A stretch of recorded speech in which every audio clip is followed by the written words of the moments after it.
इंद्रायणी तीरावर प्रस्तावित कत्तलखाना हा वारकऱ्यांच्या श्रद्धेवर घात, हिंदू संघटनांचा आरोप। कत्तलखाना कायमचा रद्द करा, अन्यथा तीव्र आंदोलनाचा इशारा। मुख्यमंत्र्यांना निवेदन सादर, अनेक हिंदुत्ववादी नेते आणि वारकरी संतप्त। श्री क्षेत्र आळंदी जवळील मोशी डुडुळगाव सीमेवरील इंद्रायणी नदीच्या तीरावर सुमारे 4 एकर क्षेत्रावर कत्तलखाना उभारण्याच्या पिंपरी चिंचवड महापालिकेच्या प्रारूप सुधारित विकास आराखड्यावरील प्रस्तावामुळे वारकरी आणि हिंदुत्ववादी संघटनांमध्ये तीव्र संताप उसळलाय। या प्रस्तावामुळे कोट्यावधी वारकऱ्यांच्या श्रद्धास्थानावर आणि पवित्र इंद्रायणी नदीच्या पावित्र्यावर घाला घालण्याचा प्रयत्न केला जातोय, असा आरोप हिंदू जनजागृती समितीनं करत हा प्रस्ताव त्वरित आणि कायमचा रद्द करण्याची मागणी केली आहे।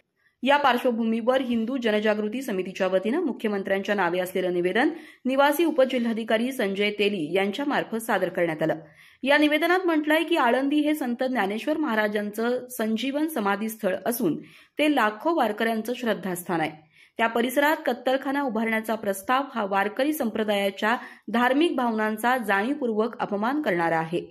संतांची समाधी, वेदश्री तपोवन संस्थान आणि इंद्रायणी नदीच्या सानिध्यात अशा प्रदूषणकारी प्रकल्पाचा प्रस्ताव म्हणजे शासनाच्या पर्यावरणपूरक आणि अध्यात्माशी सुसंगत धोरणातील स्पष्ट विरोधाभास असल्याची टीका करण्यात आली आहे। हरिद्वार, ऋषिकेश सारख्या तीर्थक्षेत्रात सर्वोच्च न्यायालयानं मद्य, मांस विक्रीवर बंदी घातली आहे। त्याच धर्तीवर आळंदीमध्येही 100% बंदी लागू केली पाहिजे, अशी मागणी संघटनांनी केली।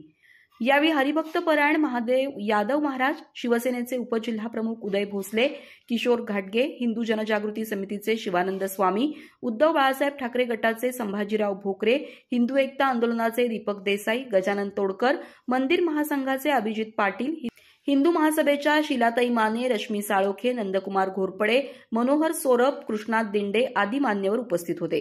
हिंदू जनजागृती समितीनं प्रशासनाला स्पष्ट इशारा दिलाय की प्रस्तावित कत्तलखाना रद्द न झाल्यास तीव्र जनआंदोलन छेडलं जाईल।